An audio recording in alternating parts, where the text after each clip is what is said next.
Film के start में हम कैलिफोर्निया की एक लड़की आयशा को देखते हैं जो कि अपने किसी इनक्योरेबल कंडीशन के बारे में थेरेपिस्ट शेरॉन से बात कर रही थी। वो एक रिसेंट इंसिडेंट के बारे में बताते हुए कहती है कि इसका दिल बिल्कुल नॉर्मल स्टार्ट हुआ था। अपने फ्रेंड्स के साथ पहले लेक्चर में ही वो क्लास में बेहोश होकर गिर गई क्योंकि वहाँ हाई फ्रीक्वेंसी वॉल्यूम यूज किया जा रहा था। किसी एक्सपेरिमेंट के लिए आयशा को इस बात से प्रॉब्लम होने लगी थी कि इसने साउंड मशीन को भी बंद कर दिया, जिस पर सब इसे हैरान होकर देखने लगे और फिर वो बेहोश हो गई। आयशा की मॉम की डेथ हो चुकी थी और वो अपने डैड मॉर्टन के साथ रहती है। इसे आर्ट करना, फ्रेंड्स के साथ फन और अपने पेट के साथ टाइम स्पेंड करना बहुत पसंद था। उस रात आयशा की फ्रेंड कैरी इसे एक हाउस पार्टी में इनवाइट करती है। कैरी ने इसे अपने बॉयफ्रेंड लवाई को भी साथ लाने के लिए कहा था। आयशा अचानक जाकर लवाई को सरप्राइज करना चाहती थी, लेकिन वहां पहुंचने पर वो खुद ही सरप्राइज हो गई क्योंकि लवाई एमा नाम के एक रोबोट के साथ मेकआउट कर रहा था। आयशा काफी शॉक और सैड होकर वहां से अकेली ही कैरी की पार्टी में चली जाती है। ये पार्टी एक लड़के कैल्प ने थ्रो की थी। यहाँ आयशा कैल्प के साथ मेकआउट करती है। लवाई ने भी वहाँ आके इसे मेकआउट करते देख लिया था। यहाँ इनका झगड़ा होता है। लवाई इससे सॉरी बोलता है और समझाने की कोशिश करता है कि वो सिर्फ रोबोट को टेस्ट कर रहा था क्योंकि इसे रोबोट के कुछ चीट कोड्स मिले थे। दोनों में काफी बहस के बाद आयशा लवाई से बोलती है कि तुम अब मेरे बॉयफ्रेंड नहीं रहे। आयशा ने काफी ड्रिंक की हुई थी एंड फाइनली बाथरूम में वो नशे की वजह से गिर जाती है। बॉटल का कांच तोड़कर इसके हाथ में लग गया था। कांच का टुकड़ा बाहर निकालने पर इसे अपनी स्किन के अंदर कुछ ग्लो करता हुआ दिखता है। इसको देखने के लिए वो कट को और डीप कर देती है तो इसे वहाँ रोबोट्स की तरह की बहुत सी वायरिंग दिखाई देती है। ये देखकर आयशा बहुत घबरा गई थी और फिर एक आवाज के साथ वो बेहोश हो जाती है। अगली सुबह आंख खुलने पर वो देखती है कि इसकी बॉडी पर बहुत से घाव थे, लेकिन इनमें से अजीब सी लाइट निकल रही थी। फिर आयशा स्कूल जाती है। वहाँ के वॉशरूम में अपने हाथ के घाव को चेक करने पर इसे एक सीरियल कोड मिलता है, जैसे कि इसे रोबोट की तरह किसी फैक्ट्री में बनाया गया हो। वॉशरूम के बाहर एक लड़की जेनी आयशा को पकड़कर इसके बाजू से निकलती लाइट को देखती है। वो काफी हैरान थी। फिर आयशा स्कूल के एक रोबोट विलियम से बात करने का डिसाइड करती है। वो इसे प्राइवेसी मोड में करके अपना वो वांड और सीरियल नंबर दिखाते हुए कुछ क्वेश्चंस करती है, मगर विलियम जवाब नहीं दे पाता क्योंकि इसे ऐसा ही प्रोग्राम किया गया था। आयशा सबसे काफी फ्रस्ट्रेट हो चुकी थी, सो अपनी थेरेपिस्ट शेरॉन के पास जाके इसे सारी बात बताती है। आयशा का कहना था कि शायद वो एक मशीन है, इसे पैनिक अटैक भी आ जाता है। शेरॉन शायद ये बात पहले से जानती थी, सो वो किसी तरह का कोड बोल के इसे डीएक्टिवेट कर देती है जैसे कि वो रोबोट हो। फिर शेरॉन एक टैबलेट की मदद से आयशा की लास्ट वीक की सारी मेमोरीज कैलकुलेट करके आर्चीव में डाल देती है ताकि आयशा कभी भी इसे एक्सेस न कर सके। इसके बाद वो मार्टिन को कॉल करके बताती है कि आयशा फिर से सब कुछ जान चुकी है। अगली सुबह आयशा की हॉरिबल सपने से आंख खुलती है कि इसने अपने पेट पिकासो को मार डाला। इसे अब कल के बारे में कुछ भी याद नहीं था और इसकी बॉडी के सब वॉन्ड भी हील हो चुके थे। स्कूल में कैरी इससे पार्टी की बातें करती है, लेकिन आयशा को कुछ भी याद नहीं था। अपना फोन देखने पर इसे बहुत सी सर्च हिस्ट्रीज नजर आती हैं जो इसने की थी, लेकिन अब इसे इसके बारे में याद नहीं था। फिर क्लास में जाने पर इसे वो लड़की जेनी मिलती है और वो दोबारा से आयशा के बाजू पर वो लाइट देखने की कोशिश करती है, लेकिन वहाँ अब कुछ भी नहीं था। लेकिन इस बारे में आयशा से पूछने पर जब इसे कुछ भी याद नहीं आता तो जेनी फ्रीक्वेंसी मशीन इनको देती है, तो आयशा की कंडीशन दोबारा से बिगड़ने लगती है। फिर जेनी बोलती है कि ये फ्रीक्वेंसी इतनी लो है कि इसे इंसान सुन भी नहीं सकते, मतलब कि आयशा इंसान नहीं कोई मशीन है। वो बुरी तरह डर के क्लास से बाहर भाग जाती है जहाँ विलियम इससे टकराता है। विलियम भी आयशा से कल के बारे में बात करता है, लेकिन कुछ न याद होने पर विलियम इसकी सारी मेमोरीज को रिकवर कर देता है क्योंकि वो खुद भी एक रोबोट था। सब कुछ याद आ जाने पर आयशा को बहुत बड़ा शॉक लगता है। वो कई सालों से खुद को इंसान समझती आ रही थी, लेकिन असल में एक रोबोट निकली। वो इन सब से दूर चले जाना चाहती थी। भागते भागते वो शहर की सीमा तक पहुँच जाती है, मगर शहर से बाहर एक कदम भी नहीं रख पाती क्योंकि वो रोबोट है और इस सिटी में ही रहने के लिए बाउंड थी। अगले सीन में हम रोबोट बनाने वाली कंपनी के ओनर नोवा को देखते हैं। इसे पता चला था कि इसका बनाया गया एक रोबोट कैलिफोर्निया में मॉल फंक्शन हो रहा है, तो वो इसे चेक करने के लिए अपने भाई एबल को वहाँ भेजता है। साथ ही वो एक डेफ लेडी के कान में कोई लिक्विड डालता है तो इसे सब कुछ सुनाई देने लगता था। इसी दौरान आयशा लवाई से मिलकर इससे रोबोट्स के चीट कोड्स का पूछती है। रोबोट्स को कुछ काम न करने के लिए प्रोग्राम किया गया था, मगर लवाई इन चीट कोड्स के बारे बारे में थ्रू रोबोट्स को हैक करके इनसे कुछ भी करा सकता था। आयशा को ये चीट कोड इसलिए चाहिए थे ताकि वो भी हर वो काम कर सके जो इसको मना है। रोबोट्स को कुछ काम न करने के लिए प्रोग्राम किया गया था, मगर लवाई इन चीट कोड्स के थ्रू रोबोट्स को हैक करके इनसे कुछ भी करा सकता था।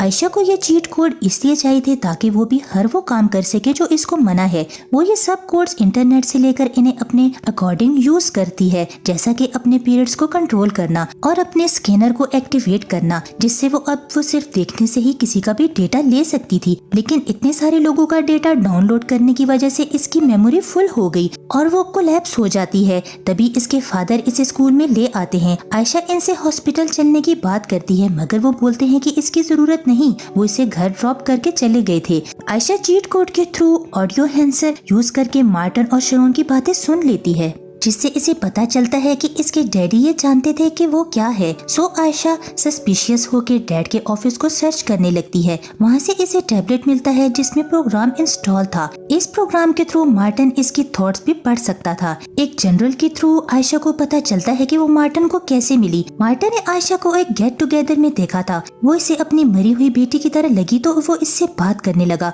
वो आयशा की मदर शेरोन के भी क्लोज आ गया था और फिर अक्सर वो लोग मिलने लगे। तब तक मार्टिन को नहीं पता था कि वो एक रोबोट है, क्योंकि वो काफी रियलिस्टिक लगती थी। एक दिन वो दोनों कॉफी पीने बाहर गए तो आयशा की बैटरी लो हो गई और वो क्रेजी रोबोट की तरह बिहेव करने लगी। मार्टिन ने इस बात पर शेरोन से भी ब्रेकअप कर दिया कि इसने ये सब इससे क्यों छुपाया। फिर इसकी 2 महीने बाद शेरोन ने मार्टिन से दोबारा कांटेक्ट किया तो मार्टिन ने इसे बताया कि वो कैलिफोर्निया शिफ्ट हो रहा है। शेरोन ने इससे कहा कि तुम चाहो तो आयशा के फादर बन सकते हो, जिसके लिए मार्टिन मान गया, मगर वो शेरोन से दोबारा रिलेशन नहीं बनाना चाहता था। सो वो आयशा की थेरेपिस्ट बन गई। फिर उन्होंने फेक मेमोरीज बना के आयशा में इंस्टॉल की कि वो अपने फादर के साथ रहती आई है। ये सब जानकर आयशा बुरी तरह टूट चुकी थी। वो मार्टिन से सब के बारे में पूछती है कि आपने ये सब मुझसे क्यों छुपाया, तो वो इसे अब सारा कुछ सच बता देता है कि कैसे आयशा एक स्पेशल प्रोजेक्ट थी और शेरोन ने इसे AI लैब से चुराया। और यहाँ हमें दिखाया जाता है कि 6 साल पहले शेरोन नोवा और एबल के लिए काम करती थी।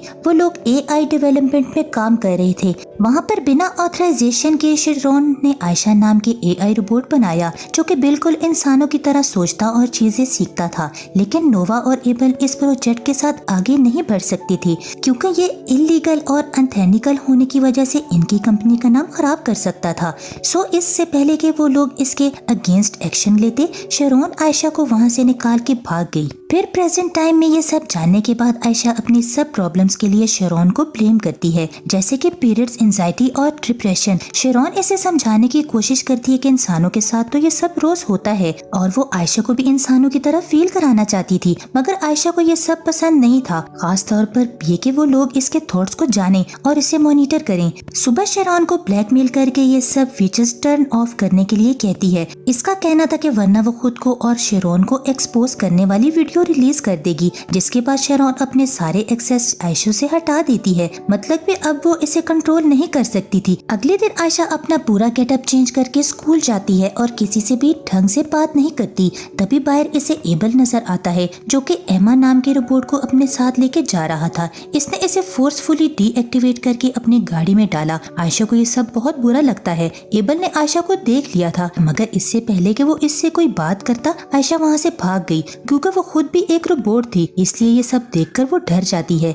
आयशा के बारे में पता लगाने के लिए एबल विलियम का डेटा चेक करता है तो इसे पता चल जाता है कि ये इसकी लैब से चुराई गई रोबोट आयशा है। उधर आयशा को जेनी मिलती है, जो कि इससे काफी फैसिनेटेड लग रही थी। वो इसे बताती है कि तुम्हारे पाँव में ट्रैकर लगा है, जिसकी मदद से मैंने तुम्हें ढूंढा। फिर जेनी वो ट्रैकर निकाल देती है, जिसके बाद वो आयशा को एक जगह ले जाकर बताती है कि मैंने रोबोट बनाने वाली कंपनी पर काफी डीप रिसर्च किया है। ऐसे रियलिस्टिक रोबोट विलियम नाम के एक कंपनी बनाती है। इनकी फैक्ट्री यहाँ पास ही है, तुम्हें इनसे बचना होगा। उधर शेरोन और मार्टिन भी ट्रैकर के थ्रू आयशा का पता लगा रहे थे, मगर ट्रैकर निकलने की वजह से वो ढूंढ नहीं पाते। आयशा जेनी से पूछती है कि तुम मेरे लिए इतना सब कुछ क्यों कर रही हो, तो वो बताती है कि हम दोनों बहुत अच्छे दोस्त हुआ करते थे, मगर आयशा को कुछ भी याद नहीं था। वो लोग इन सबसे बचने के लिए वहाँ से दूर जाने का प्लान करते हैं। आयशा घर जाके अपना पासपोर्ट लेती है तो मार्टिन इसे रोकने की कोशिश करता है, मगर आयशा इन्हें खुद पर ट्रस्ट करने का कहकर वहाँ से आ जाती है।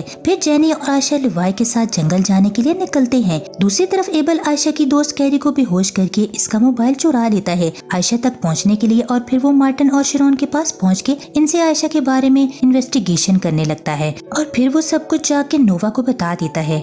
दूसरी तरफ जेनी और इसके दोस्त काफी लंबी ड्राइव के बाद एक होटल में स्टे करते हैं। वहाँ पर आयशा जेनी की हेल्प से अपने आप तक की सारी मेमोरीज को एक्टिवेट कर लेती है, जिससे आयशा को याद आता है कि वो जेनी के साथ रिलेशन में थी। दोनों एक दूसरे के लिए काफी ऑब्सेस्ड थी, तो मार्टिन ने आयशा को जेनी से दूर करने के लिए इसकी ये मेमोरीज इरेज कर दी थी। साथ ही आयशा को याद आता है कि शेरॉन ने इसका एक कैलन नाम का भाई भी बनाया था, लेकिन फिर नोवा के कहने पर शेरॉन ने कैलन को डीएक्टिवेट करके बॉक्स में डाल दिया। ये सब याद आने पर आयशा बुरी तरह शॉक रह गई थी। वो गुस्से में वहाँ से भाग जाती है। जेनी और लवाई से ढूंढने के लिए निकलते हैं, लेकिन काफी दूर जाने के बाद आयशा की बैटरी डाउन हो गई थी और वो सड़क किनारे बैठ जाती है। नोवा और एबल भी ड्रोन के थ्रू लवाई की गाड़ी को मॉनिटर कर रहे थे। जेनी और लवाई को जब आयशा मिलती है तो वो लोग इसे रिचार्ज करते हैं। तभी एबल उधर से आयशा को किडनैप करके ले जाता है। फैक्ट्री पहुंचकर आयशा एबल से बोलती है कि मैं कैलन को देखना चाहती हूँ। इधर जेनी और लवाई इसे ढूंढ रहे थे। अभी इन्हें पता चलता है कि कैरी कोमा में है। आयशा इमोशनल होकर एबल से बहुत सी बातें करती है, तो इसे तरस आ गया था और वो इसे आखिरी बार कैलन को दिखाने ले जाता है।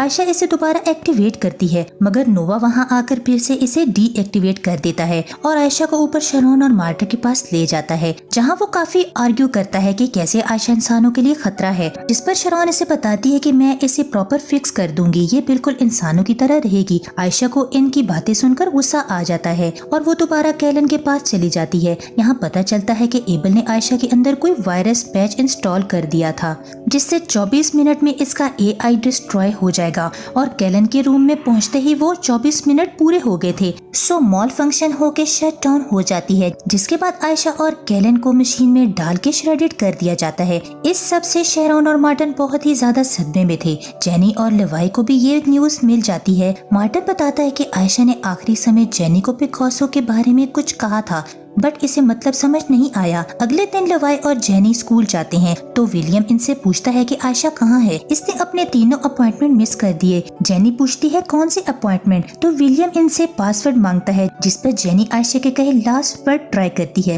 तो तभी विलियम की बॉडी में आयशा एक्टिवेट हो गई थी, यानी आयशा अपनी मेमोरी विलियम के दिमाग में स्टोर कर रही थी और इस पासपोर्ट के थ्रू वो एक्टिवेट हो गई। लेकिन ये सब नोवा ने भी डिटेक्ट कर दिया था। आयशा एक मैसेज मार्टिन तक भी पहुँचाती है कि इसका कोड अभी भी जिंदा है, इन्हें बस एक बॉडी चाहिए। लास्ट में हम चाइना का एक सीन देखते हैं जहाँ रोबोट्स बनाए जा रहे थे और इनमें से एक बिल्कुल आयशा से रिसेंबल करता था। और इसी के साथ ये मूवी यहीं पर खत्म हो जाती है।